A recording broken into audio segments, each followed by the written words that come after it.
Phone लगातार बजता जा रहा था। नंबर ऋषि का ही था। उफ, खाना भी ढंग से नहीं खाने देता। हेलो। फोन उठाते ही मिश्री घुली आवाज कानों में पड़ी। ये हूँ क्या लगा रखा है? बात करो, मैं हूँ। मैंने एक लंबी हुंकार भरी।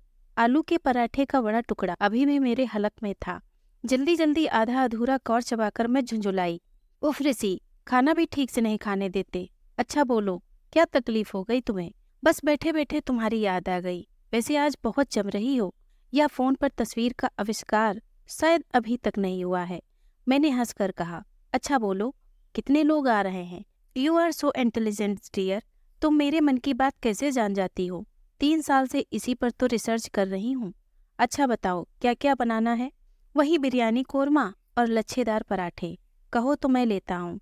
तुम परेशान मत हो, ऑफिस से निकलते हुए मैं ले आऊंगी। ऑफिस के सामने जो ढाबा है वो अच्छा बनाता है, पर बिरयानी वेज ही होगी। पता है बाबा, जब से तुम पेटा क्लब की मेंबर बनी हो तब से नॉनवेज न खाती हो न बनाती हो। ऋषि की बात पर मैं हंसती।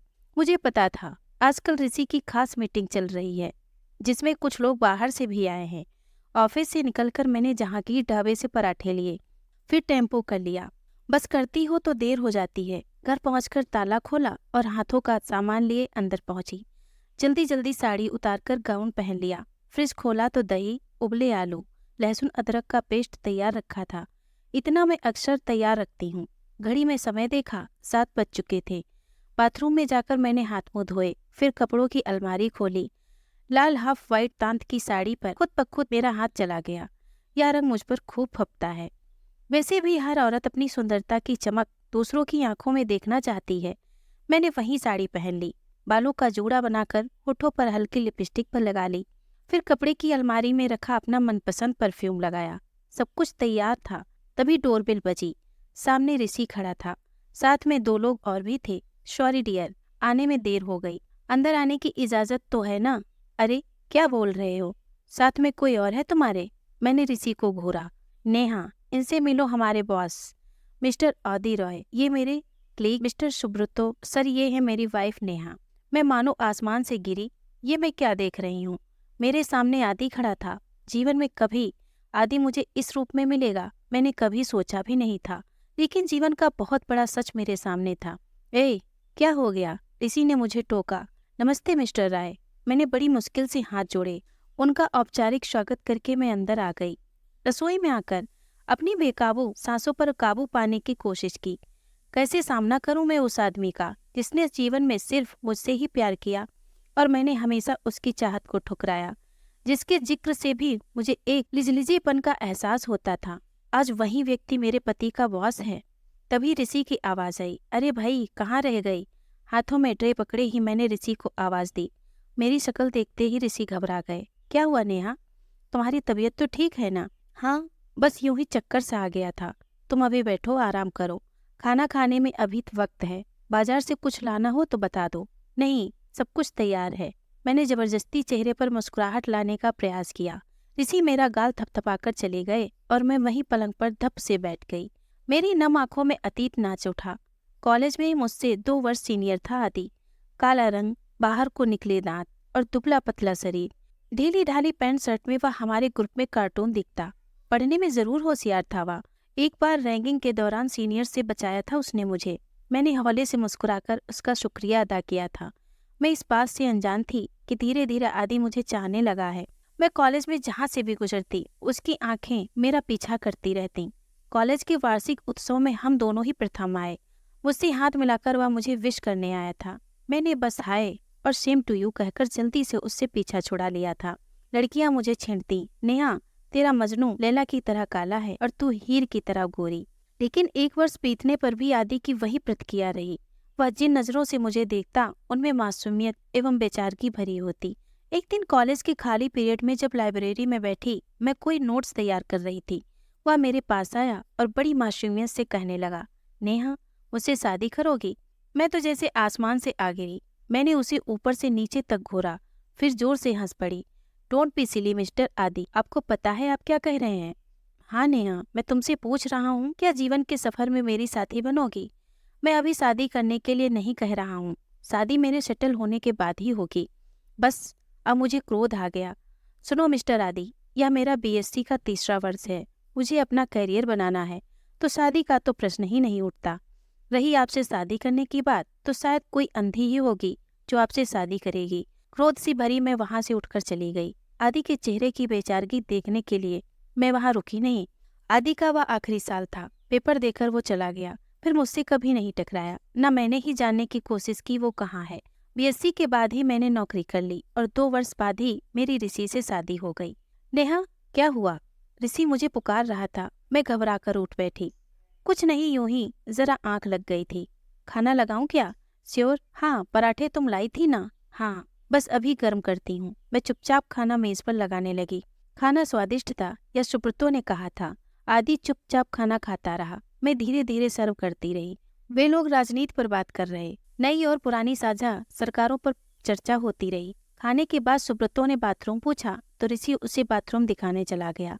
आदि हाथ धो चुका था और जेब में हाथ डाले खड़ा था। अभी तक नाराज है मुझसे। नहीं नेहा, गलती तुम्हारी नहीं थी। हर कोई सुंदरता ही चाहता है, लेकिन तुम कुरूप होती तब भी मैं तुम्हें इतनी शिद्दत से चाहता। आदि, तुम्हारा परिवार, मेरा मतलब तुम्हारे बीवी बच्चे कहाँ हैं? आदि हंसा। तुम्ही ने तो कहा था नेहा कि मुझसे कोई अंधी लड़की ही शादी करेगी। अब अगर मैं अंधी लड़की लाऊं तो उसकी देखभाल कौन करेगा? इससे अच्छा कुंवारा ही मर जाऊं। तभी वहां ऋषि आ गए। अरे नेहा, तुम्हें नहीं पता, हमारे आदि जी अभी तक कुंवारे हैं। कोई लड़की बताओ ना इनके लिए। मैं जबरदस्ती होठों पर मुस्कुराहट ले आई। रात में मैंने ऋषि को कुरेदा, या तुम्हारे बॉस अभी तक कुंवारे क्यों हैं? क्यों भाई, तुम्हारा इरादा तो नेक है ना? ऋषि ने मुझे छेड़ा। ऋषि की बात पर मैं हंसती। फिर न कभी आदि आया, न उसका घर में कभी जिक्र ही हुआ। समय इसी तरह बीतता रहा। साल के अंदर ही ऋषि का तबादला मुंबई हो गया और हम दिल्ली से मुंबई आ गए। वहां व्यवस्थित होने में कुछ समय लग गया। 4 साल के अंदर ही निकिता और तरु पैदा हो गए। मैं भी वहीं एक कंपनी में लग गई, क्योंकि बच्चों के जन्म के समय मैंने नौकरी छोड़ दी थी। अम्मा पापा पटना में थे। इतनी दूर से यहाँ आने में उन्हें दिक्कत हो रही थी। घर भी ज्यादा दिनों तक नहीं छोड़ सकते थे। मेरी माँ भाई भाभी के पास बेंगलोर में थी। एक लंबे समय तक कैसे कोई आकर मेरा परिवार संभालता, ऐसा संभव भी नहीं था। 8 वर्ष बीत गए।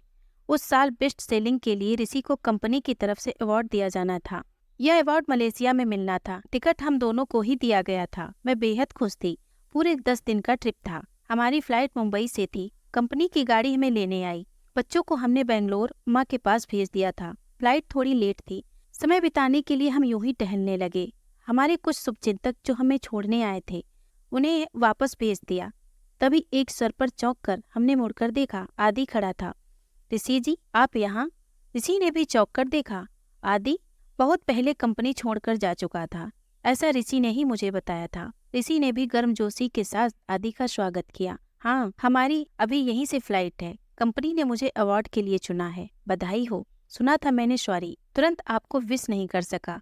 पैसा और रुतबा हर इंसान को नई चमक दे देता है। आदि का आज का व्यक्तित्व सालों पीछे छोड़े आदि से कहीं मेल नहीं खा रहा था। कहाँ वह आंखों पर मोटा चश्मा लगाए ढीली ढीली पैंट पहनने वाला लड़का, कहाँ आज ग्रे कलर के सूट में उसका निखरा व्यक्तित्व। उसकी आंखों से एक आत्मविश्वास झलक रहा था। इसी बीच मेरी नजर आदि के बगल में खड़ी एक अंग्रेज महिला पर पड़ी। तीखे नैनक्स और सलीके से पहने वस्त्र, वह मुस्कुराते हुए हमारी बातें सुन रही थी। कौन हो सकती है यह लड़की? उसे देखने से तो लग रहा था कि वह आदि के साथ है। Meet my wife Helena. मैं चौंक पड़ी। तो क्या आदि की शादी हो गई है? वह भी इतनी खूबसूरत लड़की के साथ। 8 वर्षों में अपने फैले शरीर से हेलेना की तुलना की। वह आत्मविश्वास से भरी हुई नजर आई।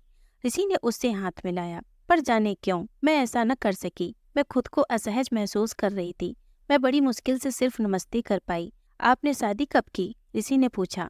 4 वर्ष पूर्व मैंने तो सोच लिया था कि शायद मुझसे कोई लड़की शादी नहीं करेगी। ऐसा किसी ने मुझसे कहा भी था कि कोई अंधी ही मुझसे शादी करेगी। मैं सांस रोके शांत खड़ी थी, लेकिन हेलेना के प्यार ने मुझे परास्त कर दिया। जाने इसे मुझ में क्या दिखा जो इसने मुझे अपनाया, इतना सारा प्यार दिया। हेलेना मुस्कुराकर आदि के सीने से लग गई। अचानक मुझे एक झटका सा लगा। सालों पहले अपनी कही बात मुझे याद हो आई। क्या आदि आज तक इस बात को दिल से लगाए बैठा है? मेरी आंखें शर्मिंदगी से झुक गईं। ठीक है, मैं उसे प्यार न करती, पर उस पर कटाक्ष तो न करती। आदि बता रहा था कि आजकल वह जनेवा में है, न जनेवा विश्वविद्यालय में प्रवक्ता है। सुंदरता एवं कुरूपता का यह सुंदर मिलन न मैंने कभी देखा था न सुना था। आदि आंखों से ढेर सारा प्यार लिए हेलना को निहार रहा था। जाने क्यों आज अपनी नज़रों में मैं खुद को बहुत छोटा महसूस कर रही थी, बहुत ही कुरूप। दोस्तों, अगर आपको ये कहानी पसंद आई हो तो प्लीज़ इसे लाइक और शेयर करें। अगर आप हमारे चैनल पे नए हैं तो प्लीज़ इसे सब्सक्राइब करें। धन्यवाद।